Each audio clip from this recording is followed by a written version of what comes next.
Like when he invented it, he didn't have that far-reaching look without a World Full Series. truth. You were in a Giants uniform wearing 24, right?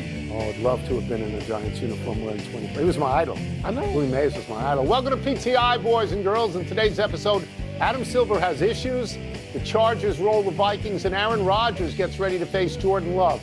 But we begin today with the World Series, which opens tonight, finally, in Toronto, between the Blue Jays and Dodgers. The Blue Jays are 7-4 this postseason. The Dodgers are 9-1. The Blue Jays have a lot of homers, 20 in 11 games. They've scored 71 runs. The Dodgers have had great starting pitching. Their starters have an ERA of 1.40 over 10 games. Wilbon, do you expect the Dodgers' starting pitching dominance to continue against the Blue Jays' hot hitting? No. And it has nothing to do or little to do with the Blue Jays' hot hitting. It has to do with just the nature of baseball. And stuff changes, particularly when you get, which you should never get in baseball, 6 days off. I agree 100%. What the Dodgers have had. I agree. And you and I have been fascinated. We've talked about starting pitching all month. That's right. It's great for us, you know, like a flashback to a place in our lives where starting pitching meant everything in October. It still means a lot because we've seen the Dodgers just dominate with great starting pitching. Do I expect after 6 days down that the Dodgers are going to roll even those same 4 guys out there and just mow down Toronto? Not necessarily. Tony, I think they'll be good. I think we'll get some 4-3 sort of games. Do I think the Dodgers are going to come out and just handcuff Toronto with Bichette back in the lineup too? No, I don't. Do you like the Dodgers to win the series? Yes, I do. Okay. All right. So we're going to be agreed on all of these things. My feeling about this is very similar to your feeling about this. The Dodgers pitching has been phenomenal. Starting pitching has been phenomenal. There's no other word for it. Their opposition batting average is 132. That's unbelievable. But yes, this is a long layoff. What I worry about, baseball is an everyday sport. Yep. When you take this much time off, then you worry about rust instead of rest. And I have something here. It's an ominous statistic. This year will be the 5th time since 1985 that one team in the League Championship Series swept and the other went 7 games. In the previous 4 times this happened, the 7-game team won every World Series, right? The Dodgers. You know, I think the Dodgers will win because I think good pitching trumps good hitting, and the Dodgers can hit. They can. The Dodgers can hit. This is one of the best hitting Dodgers lineups ever. They have more runs in the regular season than Toronto, 825 to 798. Toronto doesn't have a top of the order like the Dodgers. No, with nobody Ohtani and Betts and Freeman. But again, Mike, you know what it feels like? It feels like the World Series is a bowl game that we've waited so long. And so look, I think Toronto's really good. Their batting average, team batting average in the postseason is 296. That's unbelievably high. The Dodgers is 256. So, I respect them. The hottest guy in baseball is Vlad Guerrero. They have more home runs than strikeouts. That doesn't happen. If Toronto can get to the Dodger bullpen, then they're in good shape. With Guerrero, they're in good shape. And Springer, and Bichette back in the there's lineup, another small thing. Can hold up.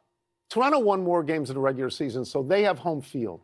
They have a maximum of 4 games there. They're 54-27 at home. Great home record. So, and yet I will be surprised if the Dodgers lose. I will. Surprised? Okay. Yeah. All right. I'm looking forward to this. And by the way, if Snell goes out there tonight and gives up 3 hits in 7 innings, then it's on. Yeah. Right? Then you keep that momentum. Right. You feel pretty good. That's right. The next night, let's move to the National Football League and the Chargers beat down of the Vikings. The Chargers offense came alive with the return of all-pro tackle Joe Alt. And the defense sacked Carson Wentz 5 times. Tom, what did this win do for you and your estimation of the now 5-3 Chargers? Not much, really, because Minnesota isn't a very good team. This was supposed to be J.J. McCarthy's team, but for weeks now, they've gone to Carson Wentz, who gets beat up. And a lot of people looked at that game and said, why is he still in there? We don't know if J.J. McCarthy is any good, but after all these years, we have a sense that Carson Wentz isn't very good, right? So I don't think a win over Minnesota is something you hang your hat on. Were the Chargers good? Yeah, the Chargers were good. Justin Herbert, some stats against pressure, 13 of 15, 162 yards, 2 touchdowns. He also threw an interception. He has 7, which is sort of a lot of interceptions for a Pro Bowl quarterback. And I was talking to Jason Lockenford today, and he was talking about Joe Alt's presence and what that meant. In the games that Joe Alt has played, The Chargers are 4-0. Yeah. In the 4 games that he's missed, they're 1-3, and the one was that really dicey win against Miami. So he's obviously an important component there. Yeah, the Chargers, I didn't go crazy when they lost a couple. I still think they're pretty good. I still think they're a threat to win their division, even though Kansas City's in it. And Denver. And Denver's ahead of them. Denver? A threat. I'm not saying the favorite, but a threat. Okay. So the Chargers are about where they are.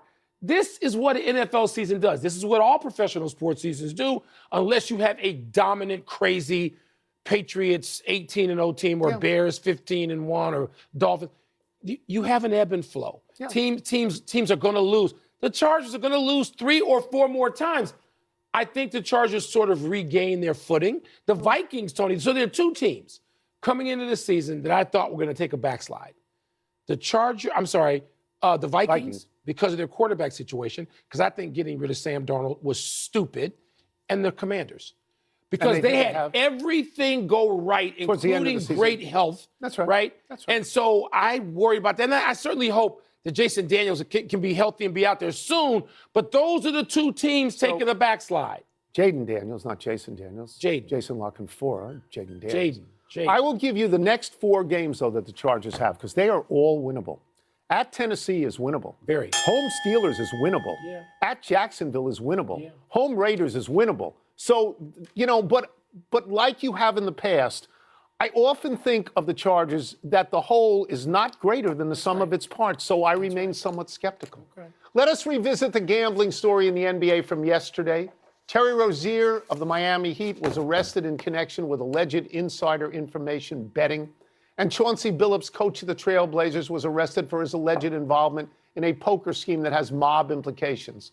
Wilbon, this is at least a public relations nightmare for the NBA. Total. What sort of pressure is on Commissioner Adam Silver right now? None. None he can do. He couldn't do anything on the front end. He doesn't have the power of subpoena. He wasn't going to be able to compel witnesses to testify or to give him information. Nothing. They're not a law enforcement organization.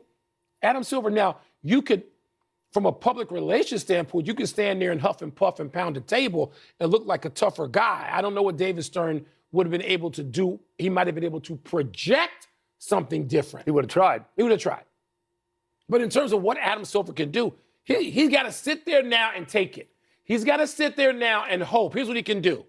He can pray every night that this is the iceberg in full and not just the tip. All right. That's about it. So let me start by stating, for the record, nothing happened today that advanced this story from yesterday. Good point. We don't know if it's going to widen out. We don't know if, as you say, it is the tip of the iceberg or the iceberg itself. Regardless of that, even if this is all it is, it's disastrous in terms of public relations. And Adam Silver, is where you and I disagree, has to get out in front of this. I was honestly stunned last night that he did not go on the pregame show with Ernie Johnson and Shaq and Kenny Smith and Charles. He should have been there because they talked about it at great length. And because they're NBA guys, that might have been a soft landing. To me, it looks like he's hiding under his desk. I refer to my notes. I don't think this is as bad as Tim Donaghy. I mean, I really don't. I don't think it's close to that. But what you have, what's most important is the integrity of your game. Mm-hmm. And if this is true about Terry Rozier, then you don't have the integrity of your game. And that's, and you had an investigation into him. However limited you might have been, you cleared him because you let him play. Now you have an investigation into Steve Ballmer and Kawhi Leonard. And if it comes out that you're not going to do anything about that, the general public is going to say, well, you don't want to do anything about that. You have an inferior investigation. They're going to say, maybe you just want to sweep wrongdoings under the rug. And that's why I believe Adam Silver has to get out and talk and talk. But he hasn't. And you know what they're going to do tonight? They're going to play the damn games. And he's not going to say a word. I don't think so. You say he has to get out front. I think he has to. And he's not going to. And, Tony, here's the shame of it. He was in front on this. He wanted sports gambling. He wanted it. Therefore, Tony, people don't care. They're not going to stop watching the games. They're not going to stop buying the stuff they wear, the jerseys. I think they care. Tony, I think they don't care if they think it's crooked. Crooked? What does that mean? That's an old-fashioned notion that the NBA's target audience is not familiar with in any way whatsoever. I They're think- going to consume the product and not care. Millions of people on a daily basis bet. Yes. They bet the NBA. Yes. But if they feel that the NBA is not legit, that there is What would lead them to believe charlatans that? out, what would, things like Terry Rozier. Terry Rozier didn't even fix a game. He took himself out early. He enriched himself and some buddies. He may not have deliberately fixed the entire game. He fixed his part. Allegedly. He fixed his part, allegedly. Let's take a break. We're angry here. It's like Charles and Kenny last night, but when we come back, Indiana's ranked second in the nation. UCLA has won 3 straight. Who is feistier heading into Saturday's game? And which quarterback has more on the line when the Packers pass meets their present? You don't think that's the job of a commissioner? Yeah. I didn't say it wasn't his job. Well, he's not doing He's it. not going to do it. Bet me. Oops. Ooh. Ooh. Do we go to DraftKings or ESPN? Bet for that. Pardon the Interruption is presented by the refreshing taste of Twisted Tea Hard Iced Tea. Presented by Twisted Tea Hard Iced Tea. Part of Happy Hour.